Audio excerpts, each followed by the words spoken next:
Hello everyone. So today we're going to be making your surfing feel way easier and in some ways that you might not expect. These are going to be 3 specific things that you can do at home to help massively with a lot of aspects, important aspects of your surfing, such as your paddling, your pop-ups and your turns, and allowing you to surf much more freely and easier.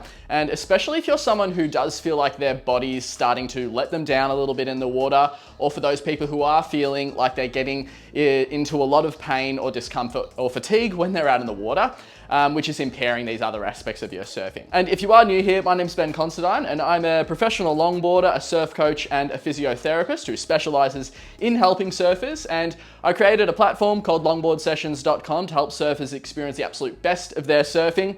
If you haven't checked out the freebies at the free section of longboardsessions.com as well, I'll place a link down to those down below and you can check out some of the freebies there. But today I'm here to help you unlock elements of your performance no matter where you're at. So let's get straight into it. So let's start with our paddling. And this is an area where a lot of people feel like their body is just getting really stuck, especially in the recovery phase of your paddle when you're swinging that arm back around to forwards. And a lot of us feel like that shoulder is just locked into that end range of motion and it just can't go any further. And what happens here is the muscles just end up working way harder than they should and you get much less freedom of movement. And today I want to show you how we really can bring this all together with our paddling. And I'm excited to get into it because this is one of those things where a little bit of focused work can really make your paddling and your pop-up and everything feel much more fluid. The second thing that we're going to target is how easy your paddling feels for the rest of your body. Now, for a lot of people, as we start to fatigue, we get really jammed up through the lower back and through the neck as well. And it can almost feel like these areas are on fire because they're working so hard, has that kind of lactic acid-y feeling. And the fatigue can even radiate down through the glutes and through the hamstrings. And this is all because of the way that we're positioning our body and how our thoracic and lumbar spine is moving or not moving as well as it should. And it all tends to get just a little bit jammed up. So this is all about how we're forcing our body into end ranges of motion that aren't necessary because we're not really positioning ourselves optimally. And the third area that we're going to be focusing on is our turns. Now, turns are really interesting here because we do require really good rotation to drive ourselves and our momentum in and out of turns, and also to make sure that you're facing the direction that you want to go.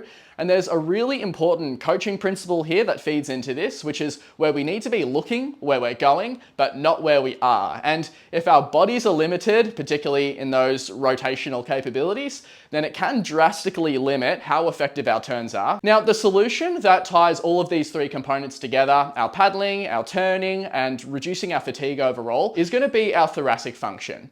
And when we talk about thoracic mobility, we're talking about the thoracic spine, which is T1 to T12. And what this section of the spine actually does really well is 2 things firstly. So firstly, it allows for our body to rotate side to side. So this is really important for our turning as well as our paddling, which we'll talk about. And secondly, it allows for our extension and flexion, or the arching and then the curling forwards of the spine. And this is really important to get the chest off the board and just for our general spinal positioning. One key issue I want to highlight quickly as well is that a limitation in our thoracic extension can be really difficult for our surfing. When you're limited into extension, it actually, again, brings that chest low to the board while paddling. And what happens here is then your neck has to crane upwards into complete extension, which can jam a lot back here. And this is a major cause of our surfer-related neck pain, which is something that I've noticed a fair few of you have been commenting after the last few physio videos. So that's something that this will help to fix today as well. This limited thoracic extension also means that the lower back is taking a lot of the slack and trying to lift the chest really hard off the board,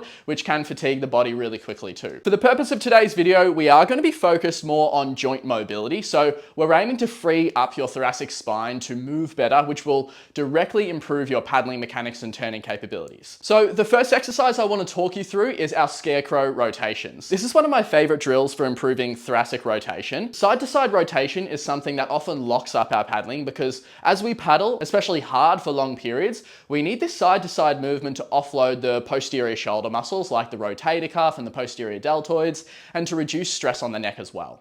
Improving thoracic rotation also gives you more leverage in your turns and allowing for proper momentum. To do this, start by sitting on a seat that's about knee height so your thighs are parallel to the ground. Grab a long stick or a broomstick and place it across your shoulders behind your neck like this. Bring your hands over the stick into sort of a scarecrow position and start with small oscillations right to left to loosen things up. After about 20 seconds, begin holding the rotation for 3 seconds on each side. Apply gentle overpressure with the right hand when turning left and with the left hand when turning right passively to push your end range of motion. You can increase the challenge here by holding that overpressure for longer or pushing slightly further, but never through pain. And you can also up the ante here by aiming for 20 to 30 second holds per side, whilst of course ensuring there's no increase in discomfort through the neck, thoracic spine, through the shoulders, or even the lower back. This is an incredibly effective drill that combines mobility with gentle passive stretching into improved range of motion. The second exercise is our passive thoracic extension over a roller. This one isn't about actively engaging muscles, it's about letting the spine extend more freely to prevent the rounding of the upper back or our kyphosis, which can cause neck and back stress whilst we're surfing. It's important to understand for our surfing that thoracic mobility isn't just about spinal health, it also impacts our shoulder mechanics. So when your upper back can rotate and extend properly, your shoulders are free to move more efficiently during paddling. And this reduces fatigue in the deltoids, the rotator cuff muscles, decreases the risk of impingement, and really allows you to maintain speed and endurance for longer in your sessions. Set up a roller or towels on the ground and lie on your back with your knees bent. Place the roller or towels so they line up with your shoulders when your arms are out at about 90 degrees, and shift slightly so the roller or towel sit just below your arms, then let your upper back and your head drop down towards the ground. This is the thoracic extension. If you're stiff, you can support your head with your hands and over time, let your body relax into the roller. For an easier version of this, position the roller or the towels more toward the top of your shoulders, and to make it harder, move it slightly lower, but not into the lumbar spine because that would cause more lower back extension rather than thoracic extension. Start with a 10-second hold and progress to a couple of minutes as you get more comfortable and used to the position. Our third exercise is our cat-cow variation, and this integrates thoracic mobility dynamically without relying solely on passive structures. Start in a 4-point kneeling position with your hands under your shoulders and your knees under your hips. This positioning is crucial. If your hands and knees are too far forward or backward, you'll limit your spinal range of motion, which isn't what we want here.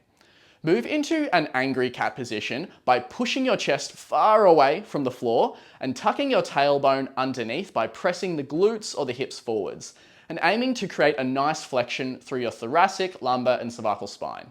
Then transition into an extended position, lifting the chest and tailbone toward the sky and letting the belly button drop toward the floor. Focus on smooth, steady movements here, holding each position at its end range of motion for about 3 seconds. It's also worth noting that mobility work like this can have carryover into the pop-up. So when your thoracic spine moves more freely, your upper body can come into a better cobra or prone chest lift-off position off the board and reducing strain on your shoulders, neck, and lower back. And this just makes the pop-up smoother and more powerful, even when your body does become a little bit more fatigued. If you are feeling like your pop-up is a little bit limited at the moment, then you can work with me personally in my 8-week pop-up rehab program where I help people restore the function and improve their performance through their pop-up. So if that's something you're interested in, there'll be a link down below for that as well. But another important thing is we also need to consider pairing these exercises with general strength work for the core, the lower back, the mid-back, the shoulders.